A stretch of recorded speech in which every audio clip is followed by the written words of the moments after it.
നമ്മൾ എത്ര കഷ്ടപ്പെട്ടിട്ടും അധ്വാനിച്ചിട്ടും നമ്മുടെ കയ്യില് സമ്പാദ്യമൊന്നും ഇല്ല എന്ന് പറയുന്നവർക്കായിട്ട് ഭഗവാന്റെ ഈ കഥയൊന്ന് കേൾക്കാട്ടോ.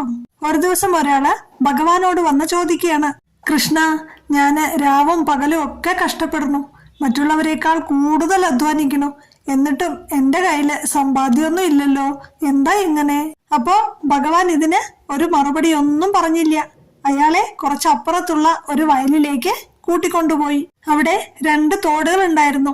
ആ 2 തോടുകളിൽ നിന്നും വെള്ളം എപ്പോഴും വയലിലേക്ക് ഒഴുകിക്കൊണ്ടിരിക്കുന്നുണ്ടായിരുന്നു. ഒന്നാമത്തെ തോട്ടില് നിറയെ വെള്ളമുണ്ട്, നല്ല ഒഴുക്കും. പക്ഷെ അത് ഒഴുകിയെത്തുന്ന പാടത്ത് കൃഷിയൊന്നും കാണാനില്ല. അവിടെയായിട്ട് ചില നെൽക്കതിരുകൾ മാത്രം കാണാം. പക്ഷെ രണ്ടാമത്തെ തോട്ടിലോ ഒഴുക്ക് കുറവായിരുന്നു. വളരെ നേർത്തൊരു ചാലായിരുന്നു. പക്ഷെ അത് ഒഴുകിയെത്തുന്ന പാടത്ത് നിറഞ്ഞ വെള്ളവും. അപ്പോ അയാൾക്ക് ആകെ അത്ഭുതമായി. കൃഷ്ണ, ഇതെന്താ ഇങ്ങനെയെന്ന് ചോദിച്ചു. ഇത്ര ജലസമൃദ്ധി ഉണ്ടായിട്ടും ആദ്യത്തെ പാടത്ത് കൃഷി ഒന്നും ഇല്ലല്ലോ. അപ്പോ ഭഗവാൻ പറയാണ്, ആദ്യത്തെ പാടത്തെ വെള്ളം എവിടേക്കാണ് പോകണത് എന്ന് നോക്കിയോ? അപ്പൊ അയാള് പിന്നെയും ശ്രദ്ധിച്ചു നോക്കി. അപ്പൊ ആ പാടത്തിന്റെ വശങ്ങളില്, അതിർവരമ്പുകളില് പലയിടത്തും പൊട്ടലുകൾ ഉണ്ടായിരുന്നു. വെള്ളം അതുവഴിയൊക്കെ ചോർന്നു പോകുന്നുണ്ടായിരുന്നു.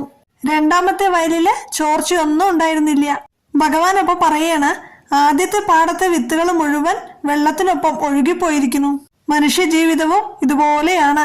അധ്വാനിക്കുന്നത് കൊണ്ട് മാത്രം സമ്പാദ്യം ഉണ്ടാവണമെന്നില്ല. സമ്പാദിക്കുന്നത് നിലനിർത്താനും അറിയണം.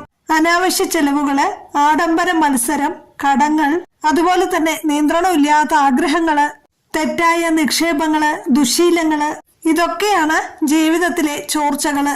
ഇത് ശ്രദ്ധിച്ചില്ലെങ്കില് എത്ര സമ്പാദിച്ചാലും കയ്യിലൊന്നും ബാക്കി നിൽക്കില്ല. അയാള് മൗനമായിട്ട് ഇങ്ങനെ കേട്ടുകൊണ്ടിരിക്കുകയാണ്. പിന്നെയും ഭഗവാൻ തുടർന്നു, ധനം സമ്പാദിക്കുന്ന കൈകളേക്കാൾ മഹത്തായതാണ് ധനം സംരക്ഷിക്കാനുള്ള വിവേകം. സമ്പാദ്യം വർദ്ധിക്കുന്നത് വരുമാനം കൂടുന്നത് കൊണ്ടല്ല, അനാവശ്യ ചോർച്ചകള് കുറയുന്നത് കൊണ്ടാണ്. അച്ചടക്കവും വിവേകവും നന്ദിയും ഒക്കെ ഉള്ളിടത്താണ് ലക്ഷ്മി ദേവി വസിക്കുള്ളൂ. അങ്ങനെ യുവാവിന് മനസ്സിലായി, പ്രശ്നം തന്റെ അധ്വാനത്തിലായിരുന്നില്ല, തന്റെ ജീവിതത്തിലെ ചോർച്ചകള് കണ്ടെത്താതിരിക്കലായിരുന്നു. കൃഷ്ണൻ പറയാണ്, അധ്വാനമാണ് സമ്പാദ്യത്തിന്റെ തുടക്കം, വിവേകമാണ് സമ്പാദ്യത്തിന്റെ കാവല്. രണ്ടും ഒരുമിച്ചാലാണ് സമൃദ്ധി ജീവിതത്തിൽ ഉണ്ടാവുള്ളൂ. ഹരേ കൃഷ്ണ.